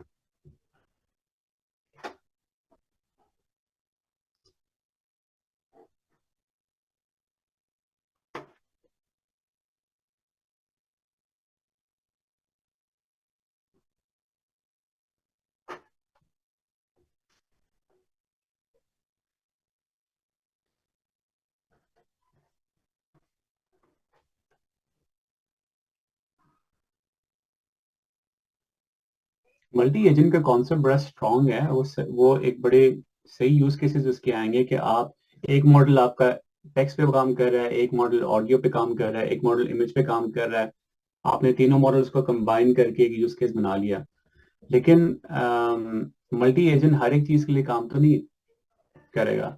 मैंने आप लोगों को एक प्रोजेक्ट दिखाया जिसमें हम लोग एआई यूज कर रहे थे, इमेज बेस्ड एआई, और वो भी मल्टी एआई बेस्ड अप्रोच ही है, जिसमें हम लोग एक एआई यूज कर रहे थे जो इमेज बेस्ड था, और उसके बाद वो टेक्स्ट के ऊपर इंफॉर्मेशन दे रहा, टेक्स्ट उसको इंफॉर्मेशन को आगे यूज करता था। लेकिन इसका मतलब ये तो नहीं कि हमारी ट्रेडिशनल मशीन लर्निंग सारी रिप्लेस हो जाएगी। आपको use case by use case देखना होगा कि कहाँ कहाँ रिप्लेस हो सकती है, कहाँ रिप्लेस नहीं हो सकती।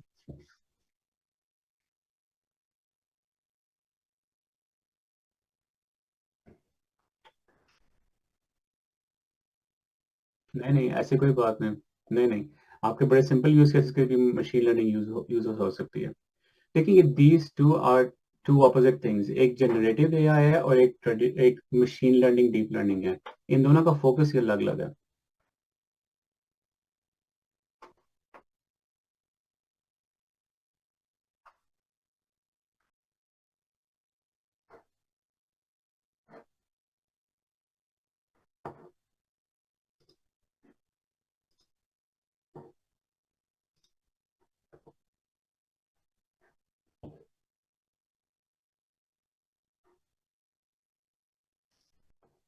Um,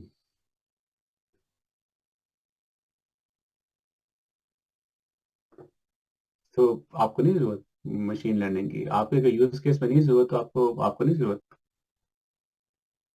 को डिफरेंट टेक्नोलॉजी यूज करनी है। अगर आप एक वेब ऐप बना रहे हैं उसमें आपको एलएलएम क्या जरूरत है, आप ना यूज करें एआई। तो आई वुड से कि यूज केस को देखें और यूज केस के ऊपर एनालाइज करें कि आपको किस तरह के एआई की जरूरत है। और शायद आपको एलएलएम चाहिए हो, शायद आपको मशीन लर्निंग चाहिए हो, या नहीं चाहिए हो। अब मेरी जो टीम है वो तकरीबन 31, सॉरी मैं आपको इंटरप्ट करता हूँ, लेकिन आई आई फील लाइक इसके बाद हम लोग ये क्वेश्चन क्लोज करते हैं, बाकी लोगों को भी अपॉर्चुनिटी देते हैं। मेरी जो टीम है वो कोई 31 लोगों की टीम है, और उसमें हम लोग 3 जनरेटिव एआई के बंदे हैं, और 8 जो है वो मशीन लर्निंग के बंदे हैं, और बाकी सारे डेटा इंजीनियर्स हैं। तो हमारे पास ढेर सारे प्रोजेक्ट्स हैं जो मशीन लर्निंग के भी चल रहे हैं और एलएलएम के भी चल रहे हैं और डेटा के भी चल रहे हैं।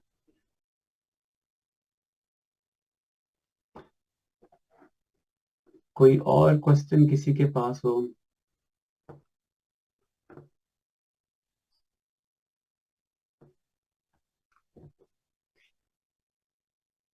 जी जी।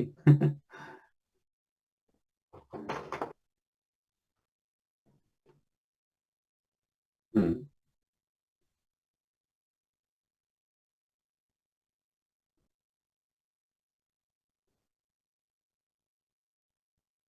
हम्म।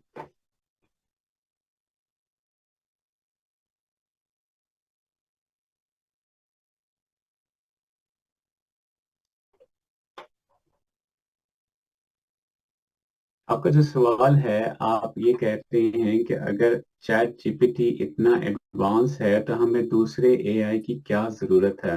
आप बेसिकली ये कह रहे हैं। और अगर चैट जीपीटी इतना कुछ इतने तरीके से कर रहा है तो हमें मशीन लर्निंग पे फोकस करने की क्या जरूरत है।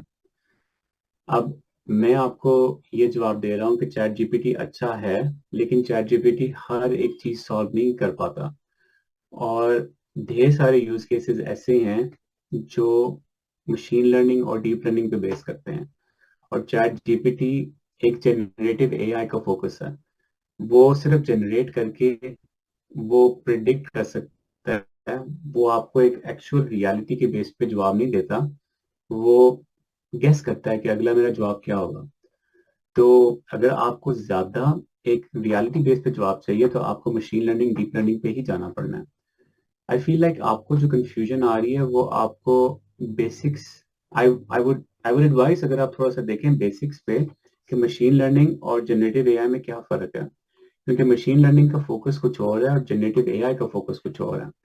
और जो यूज केसेस आप देख रहे हैं वो आई आई एग्री कि इस वक्त चैट जीपीटी बहुत एडवांस है, लेकिन वो डिफरेंट किस्म के यूज केसेस पे आपको शायद लग रहा है कि एडवांस है। और मैं फॉर एग्जांपल डिफरेंट किस्म के यूज केसेस की बात करता हूँ तो हमारे फॉर एग्जांपल जो मैंने आपको डिफरेंट यूज केसेस बताए हैं, ये चैट जीपीटी से नहीं हो सकते थे, जीपीटी 4 से नहीं हो सकते थे। तो हमें ट्रेडिशनल मशीन लर्निंग से ही थ्रू करना पड़ा हमें। जी वेलकम।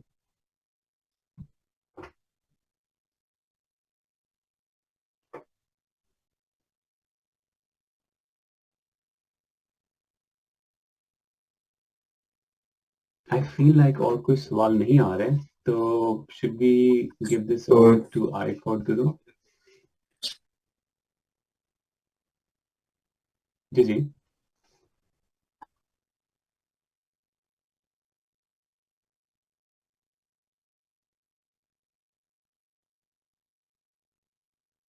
हाँ जी।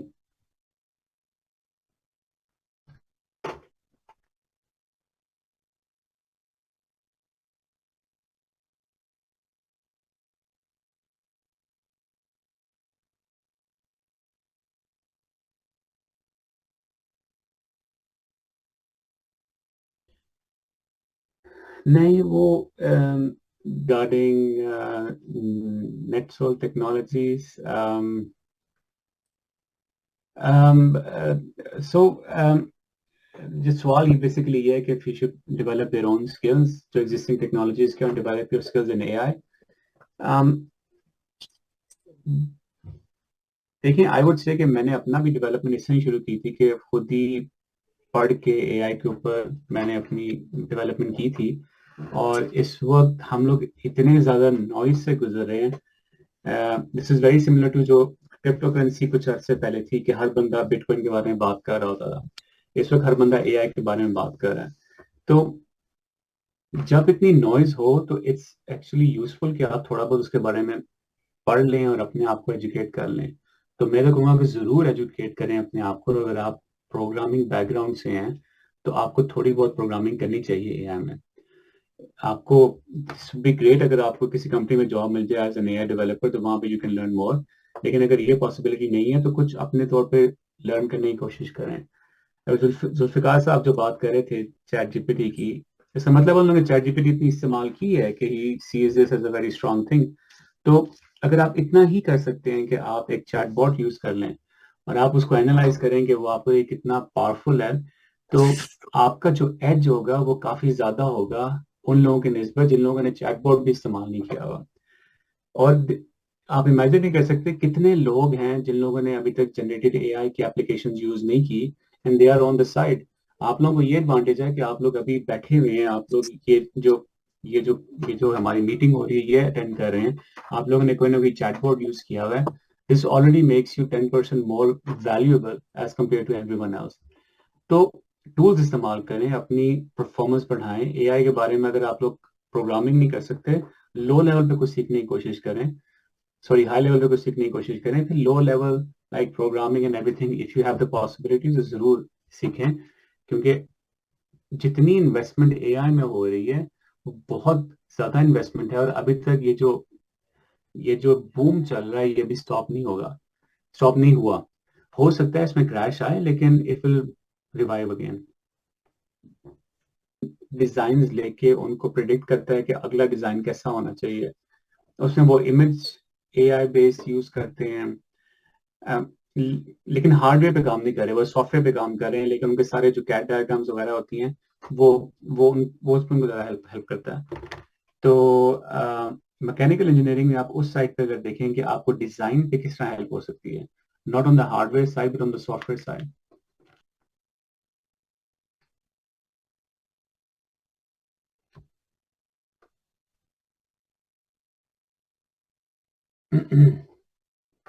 जी अली रजा, अगर आप क्वेश्चन पूछना चाहते हैं तो आप पूछ सकते हैं।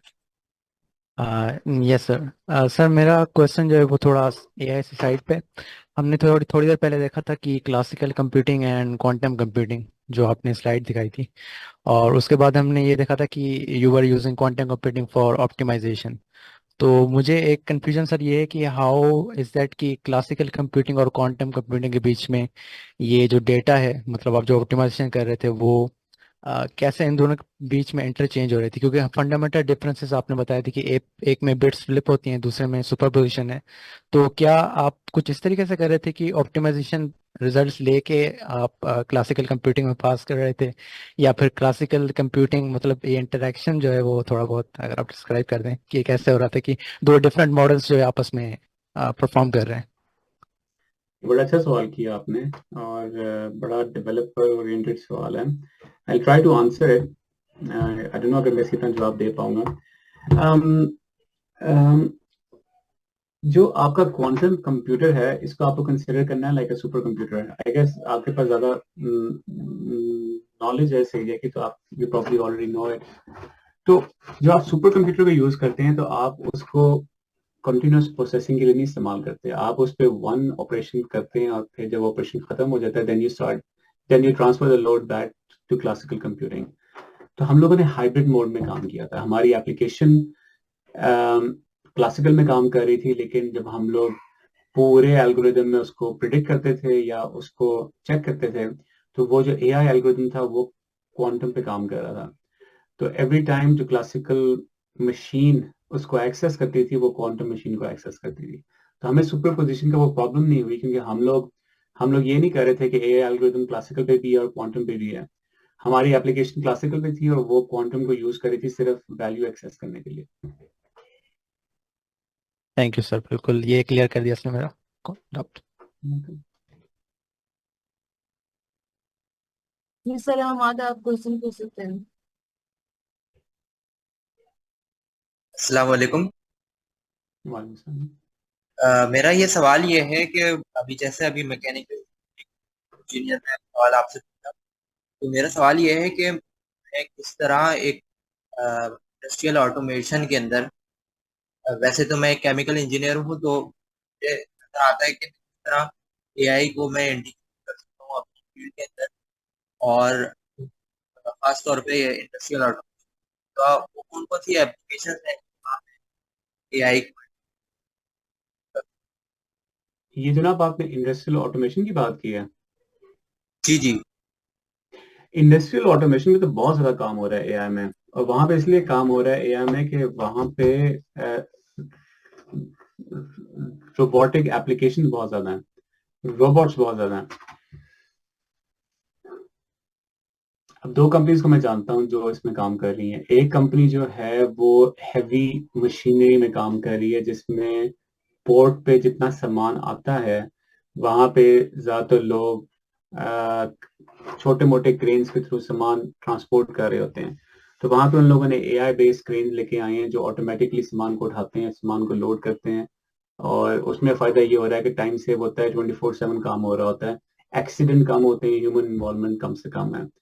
दूसरा काम ये होता है कि इंडस्ट्रियल ऑटोमेशन में कि ट्रेन के ट्रैक्स की अगर आप बात करें तो ट्रेन के ट्रैक्स किसी जगह पे टूट जाते हैं या खराब हो जाते हैं, तो उन लोगों ने एक छोटा सा रोबोट बनाया जो कि खुद एक मिनी ट्रेन है, आगे से कैमरा लगा दिए और वो रोल करता हुआ जाता है पूरी ट्रेन के ऊपर, ट्रैक के ऊपर, और वो सारा मॉनिटर करता रहता है कहाँ पे ट्रैक में इश्यूज आ रहे हैं। और वो रिपोर्ट बैक करता है, फिर जाकर उसकी मेंटेनेंस होती है। तो फिर एक और कंपनी है जो जो बेसिकली उन लोगों ने छोटे मोटे रोबोट्स बनाए हुए हैं। वो ये करते हैं कि वो हैवी लोड ट्रांसपोर्ट करते हैं from one point two the other. वो 4 रोबोट्स आते हैं जाके, जो जो, जो प्रीवियसली आप छोटी गाड़ी लेके जाएंगे ट्रांसपोर्ट करने के लिए, वो स्मॉल डिस्टेंसेस में कंपनी के अंदर ट्रांसपोर्ट करने के लिए वो यूज होते हैं। तो यहाँ पर तो टन्स ऑफ एप्लीकेशन है।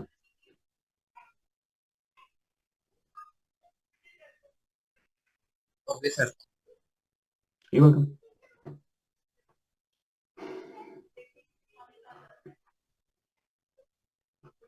जी तो साथी पूछ रहे हैं ना कि डिफरेंट डोमेन्स में एआई का क्या यूज केस है। तो अभी यूएस में जो हम ट्रेंड देख रहे हैं कि तकरीबन तमाम की तमाम जो पीएचडीज आ रही हैं वो पीएचडी हैं ही इस चीज पे कि use in a domain x of AI. मसलन अगर आप केमिकल इंजीनियर हैं, आपको एआई आती है, तो आपकी बहुत ज्यादा डिमांड है पीएचडी पोजीशंस के लिए। अगर आप मैकेनिकल है, एआई आती है, तो बहुत डिमांड है, वरना कोई डिमांड नहीं है। So even for biology they are asking कि आपको डाटा एनालिसिस आता हो और एआई आती हो, तो देन हम आपके लिए साथ काम करने के लिए तैयार है। तो ये एक बहुत बड़ा अभी शिफ्ट है जो हम रिसेंटली देख रहे हैं यहाँ पे, कि जो रिसर्च फंडिंग है वो mostly use of AI in different domains आ रही है। जफर साहब, thank you so much first of all आपके नाइस कमेंट्स का। और मैं आपकी पॉइंट को थोड़ा सा और एक्सटेंड करना चाहूंगा कि आप बिल्कुल ठीक बात कर रहे हैं, और ये बड़ी पावरफुल कॉम्बिनेशन होता है कि प्रोग्रामर्स या प्रोग्रामर्स आ रहे हैं, वो एआई में काम कर रहे हैं, दैट्स गुड, पर उनके पास बिजनेस नॉलेज है रेलेवेंट फील्ड का, वो इतना नहीं होता। अगर आपके पास केमिकल इंजीनियर्स आ रहे हैं, मैकेनिकल आ रहे हैं, आपके पास डॉक्टर्स आ रहे हैं जो एआई सीख रहे हैं, वो कॉम्बिनेशन बड़ा जबरदस्त होता है। हम लोगों ने जिन प्रोफेसर के साथ मैं आजकल काम कर रहा हूँ, वो उनमें से तकरीबन आधे फिजिक्स बैकग्राउंड के हैं और बाकी सारे मेडिकल बैकग्राउंड से हैं। वो सारे एआई के ऊपर पीएचडी कर रहे हैं, और वो हेल्थ, फॉर एग्जांपल हेल्थ में वो लोग काम कर रहे हैं कि हाउ टू सी कि हेल्थ में हम लोग एआई कैसे इंटीग्रेट कर सकते हैं। और जो फिजिक्स वाले उनमें से आधे क्वांटम में काम कर रहे हैं, और बाकी सारे ट्रेडिशनल मशीन लर्निंग में गए हुए हैं। तो जो पीएचडी ज्यादा हैं वो प्योर प्रोग्रामिंग बैकग्राउंड के इतने नहीं आ रहे जितने ज्यादा नॉन प्रोग्रामिंग बैकग्राउंड के आ रहे हैं।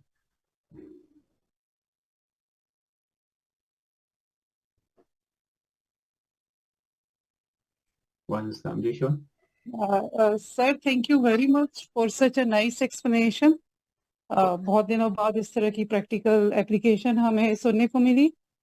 मेरा थीसिस का टॉपिक असल में व्हीकल राउटिंग पे था, जिसमें मैंने ट्रांसफार्मर मॉडल को इस्तेमाल करते हुए और डीप लर्निंग को इस्तेमाल करके व्हीकल के राउट्स किए थे, जिसमें मेरा काम ये था कि मैं उसमें गूगल से डाटा उठाया था, कोऑर्डिनेट्स उठाए थे, डिस्टेंस उठाया था, और उसकी बेसिस पे प्रिडिक्ट करते थे कि कौन सा रूट ऑप्टिमल रहेगा।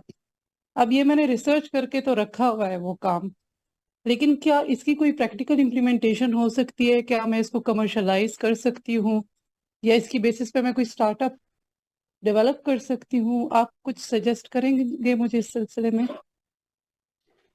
आपने बोला कि ट्रांसफॉर्मर जो मॉडल है वो यूज किया हुआ है, तो बेसिकली एलएलएम्स पे आप काम किया हुआ है। डेटा नहीं सर, कौन? अटेंशन बेस्ड मॉडल था, simple encoder decoder based transformer model था, आई सी तो उस पे मैंने काम किया हुआ, एलएलएम नहीं थे। नहीं, I'm सॉरी, मैंने कंफ्यूज किया आर्किटेक्चर को इम्प्लीमेंटेशन। ठीक, देखें, ये जो ट्रांसपोर्ट में है कि प्रिडिक्शन करना और देखना, इसमें काफी ज्यादा काम हुआ है, लेकिन काफी ज्यादा स्पेस अभी भी अवेलेबल है। तो आपने जितना भी ये रिसर्च की है, ये रिसर्च ज़ाया नहीं होगी आपकी, पर आप 2-3 एरियाज में फोकस कर सकती हैं। या तो आप इसको प्रॉपर रिसर्च पे फोकस करें, पेपर लिखने की कोशिश करें, और उस पेपर को किसी आप रिसर्च जो जर्नल होता है उसमें पब्लिश करने की कोशिश करें। एक तो राउट आपके लिए ये हो सकता है। दूसरा राउट नो डाउट अवेलेबल है कि अगर आप इसमें स्टार्टअप में करना चाह रही हैं, या आप इसको यूज करना चाह रही हैं, कोई कंपनी इसको इम्प्लीमेंट करे, कंपनी रिसर्च को बाय नहीं करती। अगर आप खुद उस पर स्टार्टअप करना चाह रही हैं तो गुड, लेकिन ये एक चीज जो आप प्रेडिक्ट करना चाह रही हैं, it's a very small thing, तो आपको इसके अराउंड काफी ज्यादा सॉल्यूशंस ऑफर करनी पड़ेंगी so that you can make it more attractive. Yeah. Okay, thank you sir. जब मैं बेसिकली रिसर्च इस पे पेपर पब्लिश कर चुकी हूँ, कुछ कर रही हूँ, कुछ प्रोसेस पे है, लेकिन मैं ये पूछना चाह रही थी, जैसे मैंने डीप आरएल पे काम किया है इसमें, तो इसमें साथ साथ और भी मॉडल्स थे जितने मैंने अभी जो प्रैक्टिकल इम्प्लीमेंटेड एप्लीकेशन अवेलेबल है उसमें ज़्यादातर एवोल्यूशनरी जैसे जेनेटिक एल्गोरिथम है या इस तरह के एल्गोरिथम है उस पे लोगों ने डिज़ाइन किया। तो आपका भी जो मॉडल है बैक एंड पे, आप लोग क्या एवोल्यूशनरी हम लोग एल्गोरिथम्स पे ज़्यादातर काम करते हैं नहीं, या आपका शॉर्टेज? आई थिंक आपका काम जो है वो काफी ज्यादा आपने रिसर्च किया, हम लोग तो बड़े बेसिक लेवल पे रिग्रेशन जो मॉडल था वो यूज किया हुआ हमने। अच्छा, ठीक है सर, आई गॉट दैट लेकिन पॉइंट। आपने यानी अगर आई थिंक आपने काफी ज्यादा इस पर रिसर्च की हुई है। आई एम वेरी इम्प्रेस कि आपने एक रिसर्च पेपर भी पब्लिश किया हुआ है। This is not an easy thing, तो कॉन्ग्रेचुलेशन ऑन दैट। लेकिन अगर आपने इतनी रिसर्च की हुई है तो हो सकता है इसमें कोई आईपी वैल्यू हो, तो आप जरूर एक्सप्लोर करें कि आपके जो सोल्यूशन है वो बाकियों के मुकाबले में क्यों ज्यादा वैल्यू प्रोवाइड करता है। And the best way to do this कि आप एग्जिस्टिंग पेपर्स को पढ़ें और देखें कि आप में क्या स्पेशल बात है। ठीक है sir, thank you so much. Welcome.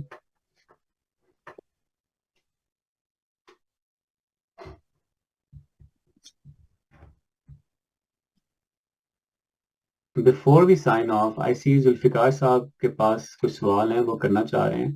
Zulfikar साहब प्लीज गो अहेड।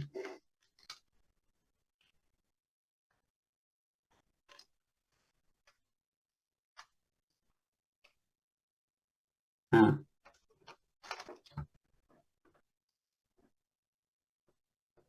या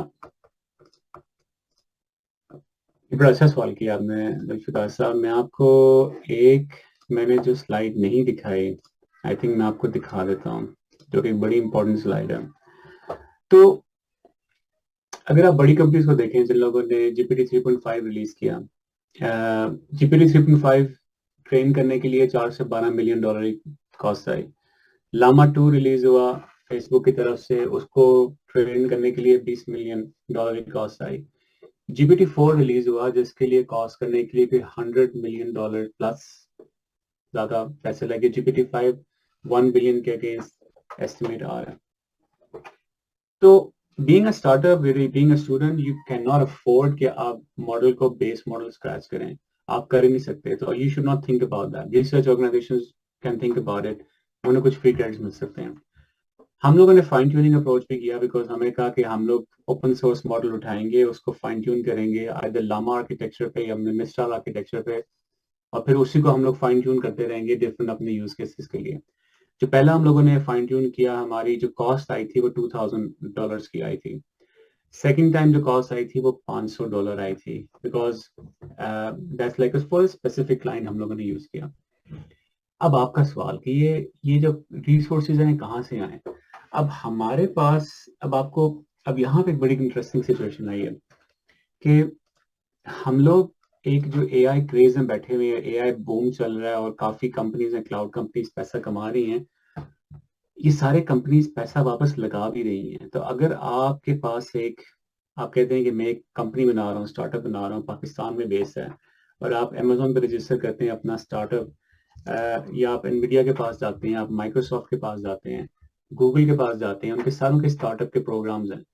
हर कंपनी आपको $200,000 इन क्लाउड क्रेडिट्स फॉर फ्री देगी एआई कंपनीज के लिए। तो अभी हमारी कंपनी के पास कोई $500,000 के क्लाउड क्रेडिट्स पड़े हुए हैं जो हम डिफरेंट एआई प्रोजेक्ट्स पे यूज करते हैं, और वो सारे हम लोग फाइन ट्यूनिंग के लिए यूज करते हैं, हम लोग सारी ट्रेनिंग उस पर करते हैं। अब होता यह है कि जब आप शुरू करते हो ना, तो आपको क्लाउड कंपनी जिस तरह की फ्री क्रेडिट्स दे देंगी और आप काम करना शुरू कर दोगे। फिर आपने एक मॉडल लॉन्च किया, दूसरा मॉडल लॉन्च किया, कुछ कंपनीज को पता चल जाएगा आपको कि आप लोग ये काम कर रहे हो, and then you also reach out to them, और आप खुद जाके बात करो, हगिंग फेस से बात करो, एनवीडिया से बात करो, HP से बात करो, हम लोगों ने इन तमाम से बात की, तो उनमें से HP कंपनी हमारे पास आई, उन्होंने कहा कि हम आपको फ्री हार्डवेयर देते हैं, आप हार्डवेयर रखें अपने पास, लोन देंगे हम आपको, आप अपने पास रखें, आप जो करना चाह रहे हैं करें इनसे। उसका बड़ा फायदा हुआ। वो हमारे पास घर में पड़ा होता था हार्डवेयर, उसके ऊपर 3 बड़े पावरफुल GPUs लगे हुए थे और हम उनको यूज करते थे ट्रेनिंग के लिए।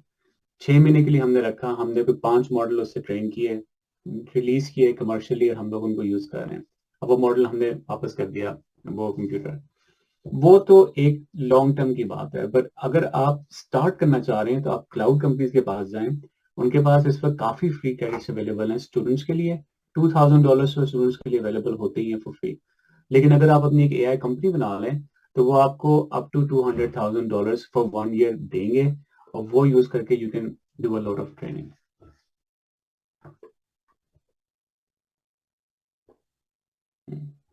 आजकल अगर आप AI स्टार्टअप बना लो तो अगर पैसे ना भी रेस करो, आपको कितने ज्यादा रिसोर्सेज मिल जाएंगे। और अगर रिसोर्सेज भी ना यूज करो, आप एक AI स्टार्टअप बना लो, तो आपको I feel like we are इस चीज का फायदा बड़ा है कि हम लोग एक AI बूम में हैं, कि अगर आप थोड़ा कुछ भी सीख लो, आपकी पर्सनल प्रोफाइल बड़ी डेवलप हो सकती है, आप लोग कनेक्शन बड़े अच्छे बना सकते हैं। तो इसलिए मैं आप लोगों को बार बार कह रहा हूँ, ओपन सोर्स AI कंपनीज के साथ आप लोग एसोसिएट हो जाओ। उनको काफी ज्यादा रिसोर्सेज की जरूरत है, उनको रिसोर्सेज नहीं मिल रहे। अगर आप उनको ये थोड़ा बहुत भी कंट्रीब्यूट करना शुरू कर दो तो आपकी बड़ी अच्छी प्रोफाइल डेवलप हो जाएगी, and then you will learn कि सारा के सारा सिस्टम कैसे काम करता है।